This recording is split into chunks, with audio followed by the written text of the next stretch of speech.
Qual é a pior sentença aos seres humanos? Extermínio por bomba atômica ou execução em um campo de concentração? Você sabia que os dois episódios coexistiram?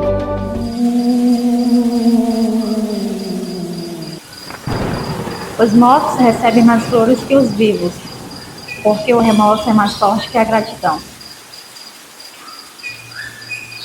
O Diário de Anne Frank. História, literatura e teatro. Turma 2701 EJA e convidados. Primeiro semestre de 2024. Colégio Estadual Nossa Senhora da Providência, Lajeado, Tocantins.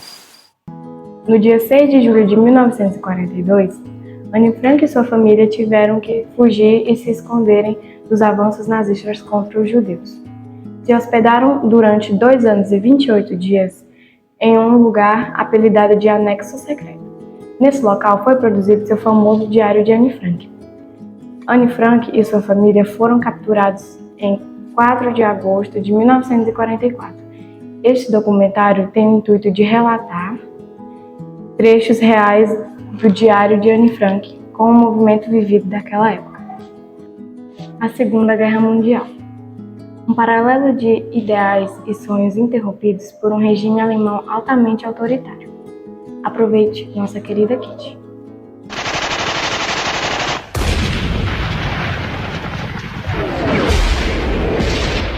Querida Kitty, corremos debaixo da chuva, a mamãe, o papai e eu, cada um com uma maleta escolar e uma sacola de compras, completamente cheia com os mais variados itens. As pessoas que iam para o trabalho olhavam para a gente, víamos nos rostos deles e tinham pena de nós, por irmos tão carregados e por não nos deixarem andar nos bondes. A nossa estrela amarela no braço falava por si. Pelo caminho, meus pais contaram em detalhes como nascera o plano do nosso esconderijo. Há meses, parte dos nossos móveis e das nossas roupas tinham sido posta a salvo. Estava combinado que estaríamos prontos para nos esconder no dia 16 de julho. Por causa da convocação, as coisas se anteciparam 10 dias. Por isso, os quartos que íamos ocupar ainda não estavam preparados como deveriam ser, mas tínhamos de nos conformar. O esconderijo fica na empresa do papai. O edifício é assim: o grande armazém no térreo é usado como sala de trabalho e depósito e é dividido em várias seções, como estoque e sala de moagem, onde são moídos cravo, canela e um substituto de pimenta. Ao lado da entrada para o armazém, a verdadeira porta de entrada.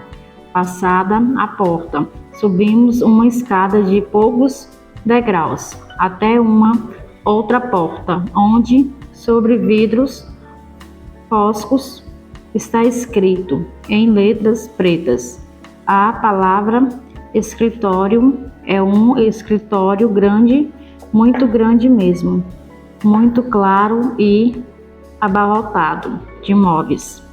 Nele trabalham durante o dia a Miep, a Eli e o senhor Rufus. Depois de passar por uma pequena sala onde há um cofre, um grande armário e um guarda-roupa, você chega a um pequeno escuro, abarrotado escritório onde antes o senhor Kraler trabalhava com o senhor Van Damme. Agora ficou o senhor Kraler. Dá também para passar do corredor diretamente para esse quarto, mas apenas atravessando uma porta de vidro que se pode abrir por dentro com facilidade, mas que dificilmente se abre pelo lado de fora. Do escritório do Sr. Crowley, seguindo pelo longo e estreito corredor, passando pelo depósito de carvão e subindo 4 degraus. Chega-se ao escritório particular, o principal cômodo do prédio. Móveis de luxo, escuros, chão revestido de oleado e com tapetes. Tem um rádio, lindos lustres, tudo maravilhoso. Ao lado há uma cozinha grande, arejada, com um cilindro de água quente e um fogão a gás de 2 bocas. E ao lado da cozinha, o banheiro. Este é o 2º andar. Uma escada de madeira liga o corredor de baixo ao 3º andar. No fim da escada há um patamar com uma porta à direita e outra à esquerda. A da esquerda conduz à parte da frente da casa, onde ficam os depósitos de temperos, as águas furtadas e o sótão. Uma outra escada longa, íngreme demais, perigosa, tipicamente holandesa, vai da parte da frente da casa até outra porta que se abre para a rua. A porta da direita do patamar conduz ao anexo secreto. Na parte de trás da casa ninguém pode sequer suspeitar que, para além dessa porta simples pintada de cinza, ainda se encontrariam escondidos muitos quartos. Aberta a porta, subimos um degrau e estamos dentro do anexo. Em frente da entrada há uma escada íngreme. A escada, um corredorzinho, leva a um cômodo que vai ser o quarto de dormir e de estar da família Frank, e outro pequeno cômodo que será o quarto e a sala de estudo das 2 garotas da família. À direita da escada há um lavatório, sem janelas, com uma pia. A porta no canto leva a um banheiro e outra porta dá para o nosso quarto. Se você subir a escada e abrir a porta no alto, vai ficar admirada ao encontrar um quarto tão grande, bonito e iluminado. Numa antiga casa, junto ao canal, como está, nesse quarto há um fogão a gás e uma pia. Aqui estava instalado até há pouco o laboratório da firma. Ele agora serve de cozinha e de quarto de dormir do casal Van Damme, assim como sala de estar e de jantar e de estudo para todos nós. Um quartinho minúsculo no corredor será o de Peter Van Damme. Como na parte da frente da casa, aqui há algumas portadas e um sótão. Veja, já apresentei a você o nosso anexo secreto. Sua Anne.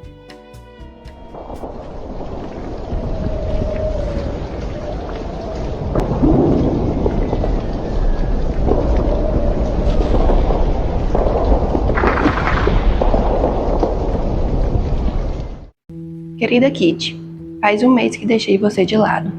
Nem todos os dias acontecem coisas novas. No dia 13 de julho chegaram os Van Damme. Só os esperávamos no dia 14, mas entre o dia 13 e 16 os alemães convocaram cada vez mais judeus, causando muita preocupação. Então os Van Damme acharam mais seguro partir de sua casa antes que fosse tarde demais. Pela manhã, às 9h30, estávamos ainda tomando café da manhã quando entrou Peter Van Damme, um jovem de 16 anos, sem graça, muito tímido e que não promete ser companhia interessante. Meia hora mais tarde apareceu o casal Van Damme. A gente riu muito da senhora Van Damme, que trouxe um penico dentro de uma caixa de chapéu. Sem meu penico, não posso viver, disse ela, e pôs a peça valiosa no lugar debaixo da cama. O Sr. Van Damme apareceu com uma mesinha dobrável de chá debaixo do braço. Desde o primeiro dia fizemos nossas refeições juntos. Passado 3 dias, tínhamos a impressão de termos sido sempre uma grande família. É claro, os Van Dammes tinham muito o que falar sobre aquela semana que ainda passaram no mundo exterior. Nos interessava bastante, em especial, saber que tinha acontecido na nossa casa ao Sr. Goldsmith. O Sr. Van Damme contou. Segunda-feira, às 9 da manhã, o Sr. Goldsmith telefonou-me para encontrá-lo.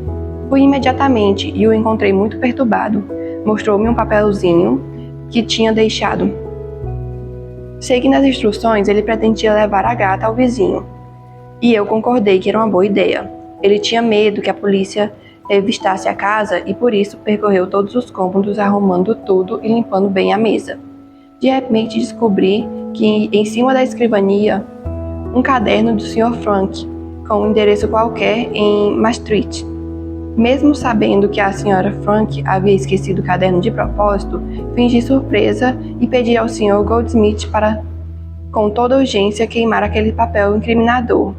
Ao mesmo tempo, ia dizendo que não fazia a menor ideia da intenção de fugirem. O caderno me deu uma ideia, disse o Sr. Goldsmith. Agora sei que o endereço é esse. Há mais ou menos 6 meses apareceu-nos no escritório um oficial alemão de alta patente, um amigo de infância do Sr. Frank. Ora, esse oficial prometeu ajudar ele, um dia tivesse necessidade. E pelo que eu me lembro, esse oficial estava em Maastricht.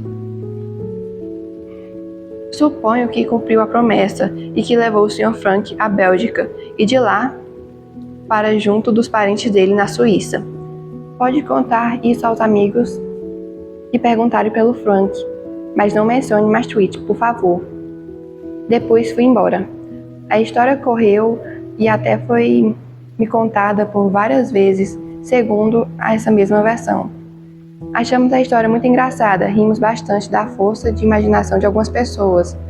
O Sr. Van Damme contou-me de uma família que pensava ter nos vistos quando partimos de bicicleta de manhã cedo, todos juntos.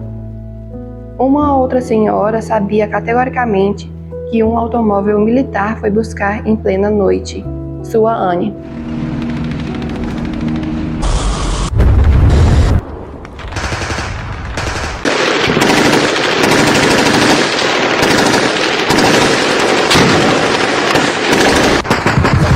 Querida Kitty, nosso esconderijo agora é realmente secreto.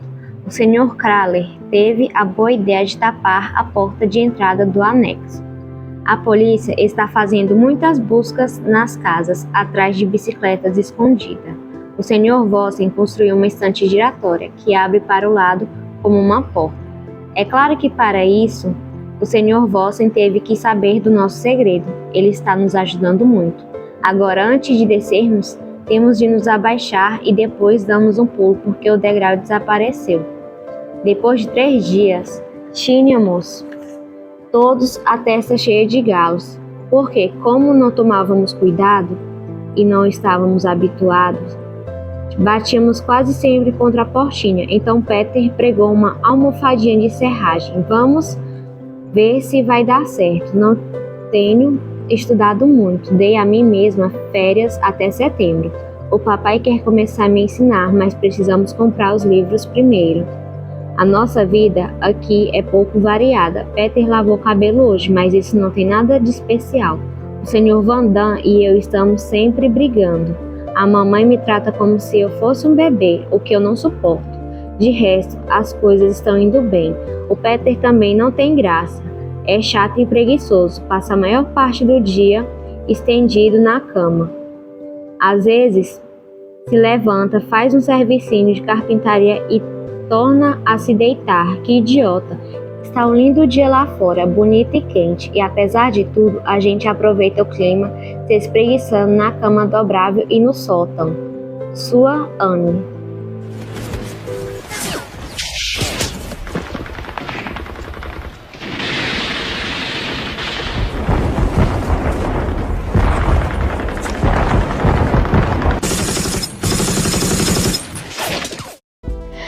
Querida Kate, só posso dar notícias tristes e deprimentes hoje. Os nossos amigos e conhecidos judeus estão sendo deportados em massa. A Gestapo trata-os sem a menor consideração em vagões de gado, leva-os para Esterbox, o campo para judeus. Esterbox deve ser um lugar horrível. Estão lá milhares de pessoas e não há sequer lavatórios e nem banheiro suficiente para todos. Pessoas dormem em barracas, homens, mulheres e crianças, todos misturados, não podem fugir. Quase todos podem ser identificados pelas cabeças raspadas e pela aparência judia. Se na Holanda as coisas são assim, como será nos lugares longínquos? Para onde levam essa gente? A emissora inglesa fala de câmaras de gás. De qualquer modo, talvez seja a câmara de gás a maneira mais rápida de se morrer. A MIEP nos falou de acontecimentos terríveis e está perturbadíssima. Ainda há pouco encontrou, em frente à sua porta, uma velhinha manca. Estava à espera do automóvel da Gestapo, que recolhe as pessoas umas após outras. A velha tremia de medo. Os canhões da defesa soavam nos ares. Os raios dos projetores cruzavam no céu. A trovoada dos aviões ingleses ecoava entre as casas. Mas a MIEP não teve coragem de arrastar a mulherzinha para dentro da sua casa. Os alemães castigavam com dureza tais procedimentos. Eli também está desanimada e triste. O noivo foi levado para trabalhar na Alemanha. Ela receia que seu Dirk pode ser atingido quando há bombardeios. O Dirk não foi o único que teve de partir. Todos os dias saem comboios de jovens forçados a ir. Um ao outro consegue fugir pelo caminho ou sequer esconder. Mas são tão poucos, a minha história triste ainda não acabou. Já ouviu falar em reféns? Pois inventaram esta coisa requintada. Parece-me o pior de tudo. O que inventaram? Gente inocente presa. Se em algum lugar acontece uma sabotagem e não encontram os autores, fuzilaram simplesmente alguns dos reféns. Depois publicaram a notícia no jornal. Em pensar que também já fui alemã. Hitler tirou-nos a nacionalidade há tempos. Entre aquelas espécies de alemães, os hitlerianos e os judeus, existe uma inimizade como não pode haver mais forte em todo o mundo. Sua Anne.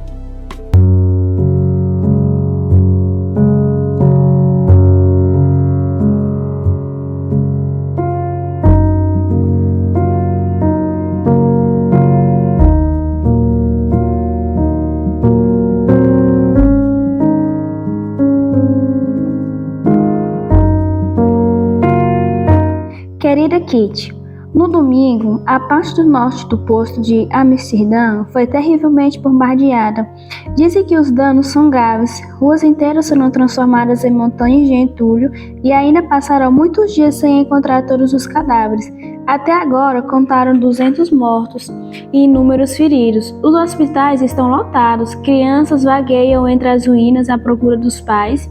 Ainda estremeço ao lembrar do estampido das explosões e do ruído surdo das bombas que nos pronunciavam toda essa destruição.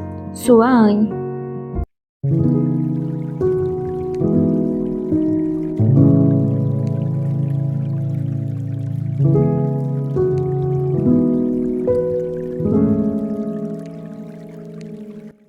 Querida Kitty, o céu é de um azul intenso, o sol brilha, sopra um vento maravilhoso, e eu tenho saudades. Saudade de tudo, da liberdade, dos amigos. Saudade de poder desabafar e de estar sozinha. Ai, se pudesse chorar à vontade. Uma vez só que fosse. Queria aliviar meu coração. Queria chorar para me sentir melhor. Mas sei que não pode ser. Estou inquieta. Ando de um quarto para o outro. Fico por trás da janela fechada e procuro respirar o ar lá de fora através das frestas. Sinto o coração bater como se pedisse para satisfazer o meu desejo. Acho que a culpa é da primavera.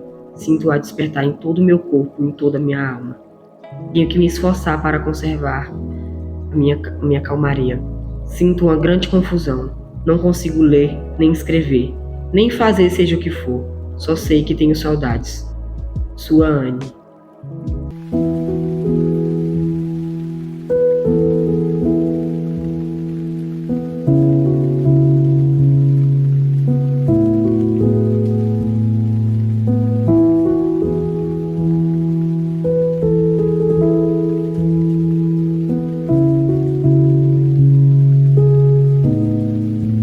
Querida Kitty, Cherbourg, Witebsk e Slobin caíram hoje. Muitos prisioneiros, muita pilhagem. Na Batalha de Cherbourg morreram 5 generais alemães e 2 ficaram prisioneiros. Melhoram os ânimos. Agora os ingleses podem desembarcar o que quiserem, pois já têm um porto. Controlam toda a península de Cotentin. Depois de 3 semanas, grande conquista. Nessas 3 semanas, desde o dia D, ainda não houve um único dia sem chuva e ventanias, tanto aqui como na França. Nem esta má sorte impede os ingleses e os americanos de demonstrarem a sua força. E que força! Dizem que a V2, a arma secreta, também entrou em ação, mas tais foguetes pouco mais significam do que pequenos danos na Inglaterra e grandes relatos nos jornais alemães. Aliás, se na terra dos alemães souberem que o perigo está chegando, eles vão tremer em suas botas. Todas as mulheres e as crianças alemãs que não trabalham para os militares são evacuadas nas regiões da costa de Groningen, Friesland e Jurland. Mussert declarou que vestirá o uniforme caso a invasão venha até aqui. Será que o gorducho vai lutar? Podia ter lutado faz tempo na Rússia. A Finlândia, que tinha recusado há tempos as propostas de paz, rompeu de novo as negociações. Vão se arrepender, os idiotas. Como estarão as coisas no dia 27 de julho? O que será que vai acontecer? Sua Anne.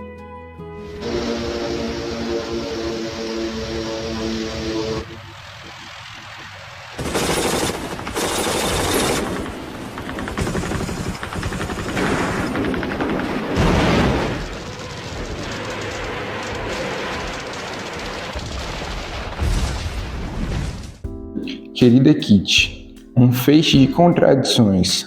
Foi essa a última frase da minha carta anterior e a primeira da de hoje. Um feixe de contradições. Poderá explicar-me com exatidão o que isso quer dizer? O que é contradição? Como todas as palavras, tem 2 sentidos: contradição exterior e contradição interior. O primeiro sentido é este: não me confortar com a opinião dos outros, querer saber tudo melhor, querer ter a última palavra, enfim, qualidades desagradáveis que você já conhece o suficiente. O segundo, qualidades que também tenho, que ninguém conhece e que são o meu segredo. Já lhe contei uma vez que não tenho só uma alma, mas sim 2. O nome da minha alegria exuberante, as minhas zombarias e, a propósito de tudo, a minha vontade de viver. E minha tendência para deixar correto. Isso é para não me escandalizar com flertes, abraços ou uma piada inconveniente.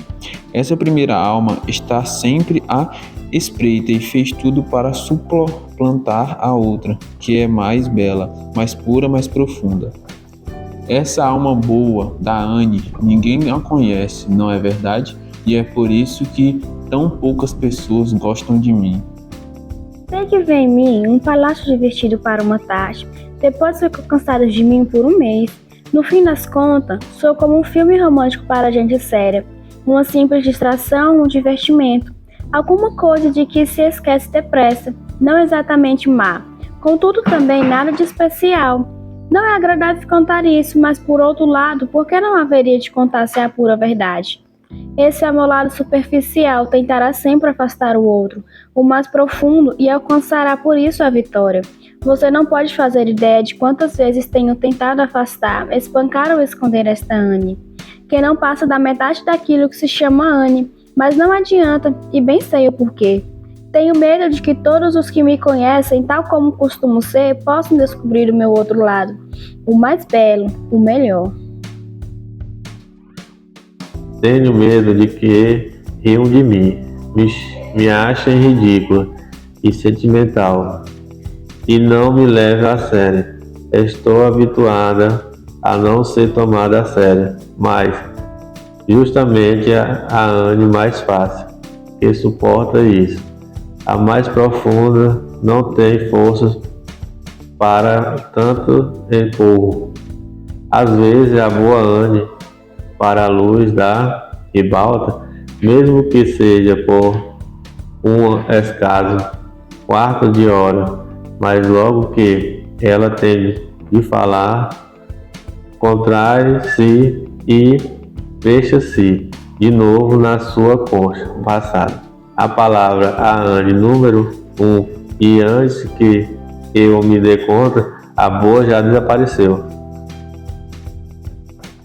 É por isso que a Anne, terna e simpática, nunca vem à superfície na presença de outras pessoas, mas é a sua voz que domina na solidão.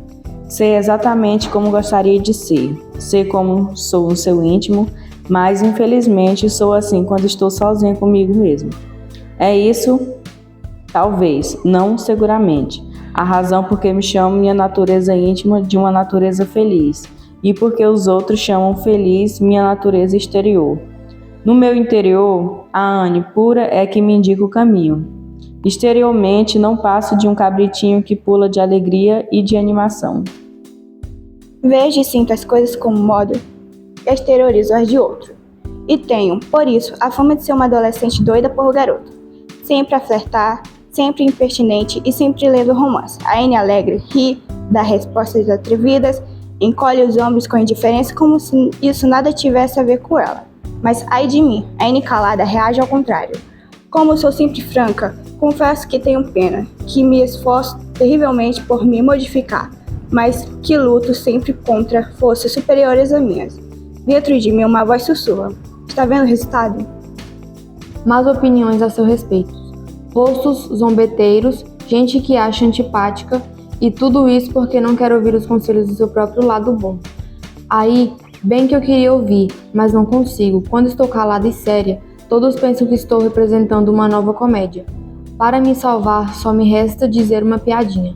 Pior ainda quando se trata da minha família, que imagina logo que estou doente e me força a engolir pastilhas contra as dores de cabeça e o nervosismo, que me toma o pulso para ver se tenho febre, que pergunta como funciona o aparelho digestivo para, em seguida, censurar o meu mau humor.